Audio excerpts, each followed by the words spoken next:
So we are planning out the rest of the garden. We're trying to get things going here. We needed to burn all of the holes into the watermelon and pumpkin patch plastic. I need to get on this because I didn't realize that I did not have my seeds this year. I was completely out, so they are actually ordered and on their way. So we ripped up all this plastic and put down the calcium that was needed because of our soil test. So we're just burning out all these holes and just waiting on those seeds to come in. And then I continued on into the garden. My broccoli is basically done. If you guys watched my last video, I have a lot of trouble growing broccoli. Out of everything that I grow, broccoli is one of the hardest things for me to grow big heads on.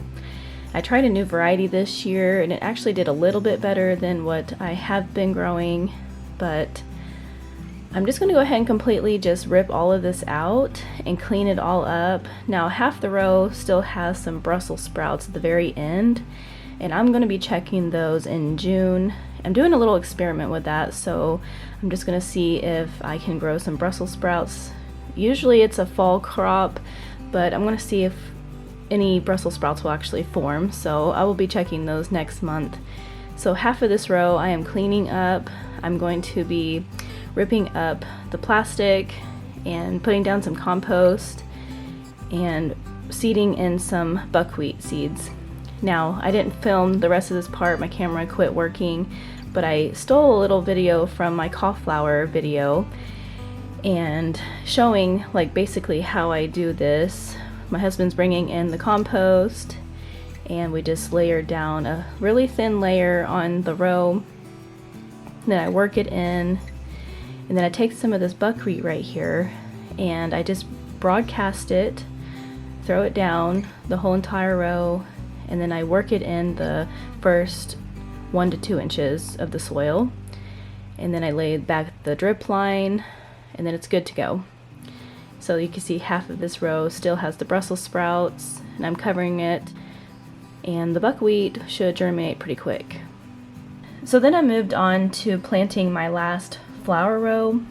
I was undecided if I wanted to plant flowers in this row, but I went ahead and planted zinnias, and I had a few sunflowers that I put down the middle, but we love zinnias, my husband's favorite flower.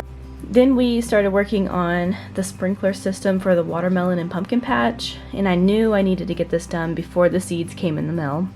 It's starting to get like 80 degrees and very hot and muggy outside. So I wanted to get this done before I wanted to plant all these seeds and I wouldn't have to hand water everything. This is basically what we have done every garden that we've ever had, is put a sprinkler on top of a T-post. We just wired it up there. It's very cost effective.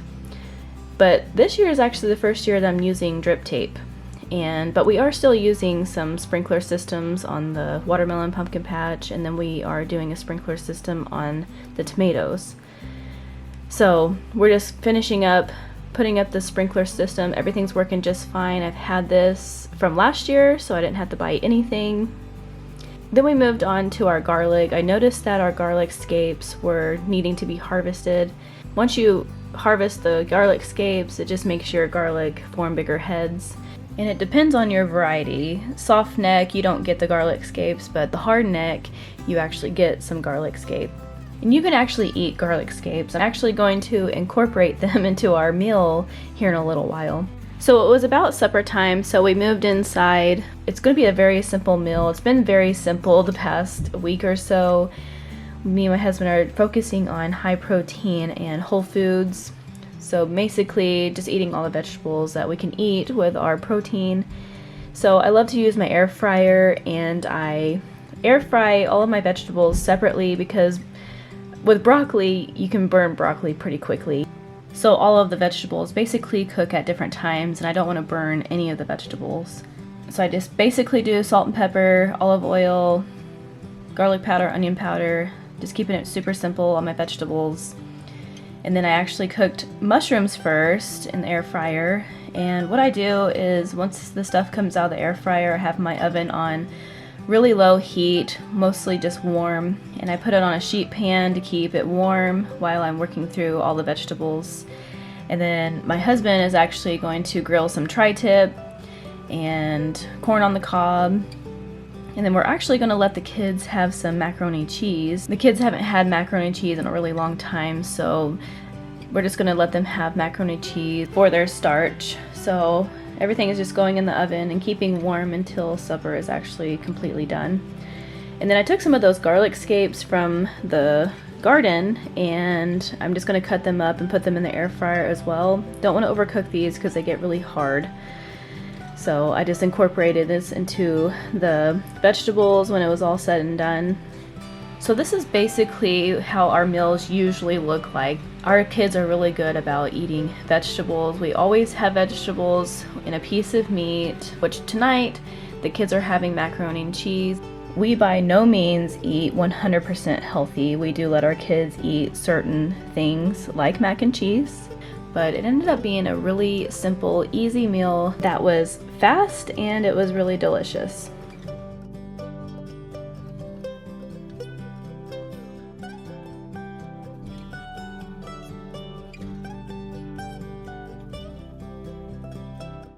So the next day I got back to it. We had some garden hoses that had a few holes in them. They just dry rotted and I really needed to replace them.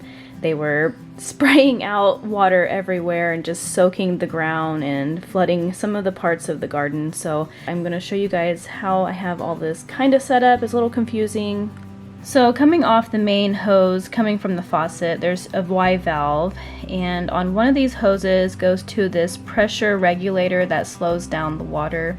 And there's a Y valve here, and both of these lines are going to be my drip line to my drip tape. So this first section goes up and over the carrot bed and into the lettuce row, and then this is the first section of it, and it goes all the way down to the flower row. One of these garden hoses runs down to another Y valve and you come to the second section of the drip line. So you see here there's another Y valve that goes to the second section. So this one is actually hooked up to the black tubing, and this tubing runs down the second section, and this is what your drip tape will hook into. And I have it kind of buried here so my kids don't trip, so you can't hardly see it. So then running down the same exact water hose goes down to the third section of the garden. And then this one is the exact same thing. It goes up and over this garden bed and then down, and then it goes straight onto the garden rows in ground. So that's the three main sections of the drip tape. So getting a closer look at this drip line here, you got your main tubing, this black main tubing, and then you have this little fitting that you punch into the main tubing. And then this is your drip line that has these little tiny holes that drip out the water. So going back to the very beginning where the hose comes off the faucet and we have this first Y valve, the left side goes down and goes to the first sprinkler off a Y valve. This is the watermelon and pumpkin patch. And then it runs down to another Y valve to the tomato sprinklers. And then the other side of the Y valve goes towards the animals, so it's easy to water them. So basically, both of my hoses that go off the drip line and the ones that go off the animal water are running down the right side of the garden, sticking together so it's not so complicated. So I'm continuing on and finishing up my sprinkler system on the tomato buckets. I have two of these sprinklers that I'm hooking up. There's going to be one on one end, and then I have another sprinkler that goes on the other end. Basically, the main line coming to the tomato buckets, I have this first sprinkler right here, and then I continue on to the second sprinkler. And I know this isn't ideal to do for tomatoes because you don't want the tomato leaves to get wet all the time, but I've done this for many years and it's a cheap way to water my tomatoes. because after buying all this drip tape is very expensive, and I didn't want to buy another thing, and I've already had these sprinklers, so I might as well just do the same thing like I've always done. I always get a really good tomato harvest, so I'm honestly not too worried about it. So then I moved on to planting my sweet potato vines. I really needed to get these into the beds. I grew my sweet potatoes in these beds last year and they did really well. So I'm just taking a lot of these sweet potatoes that I started indoors. So they've been growing in my house for a couple months, and now it's above 80 degrees outside, and I'm just going to go ahead and plant these today. Now that it is basically summertime, because it's really hot outside, they will start taking off and taking over this bed. My daughter is helping me plant all these.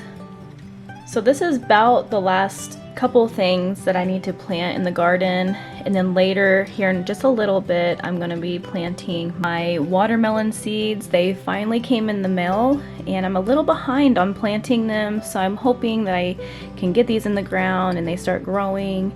That way we can get some watermelon.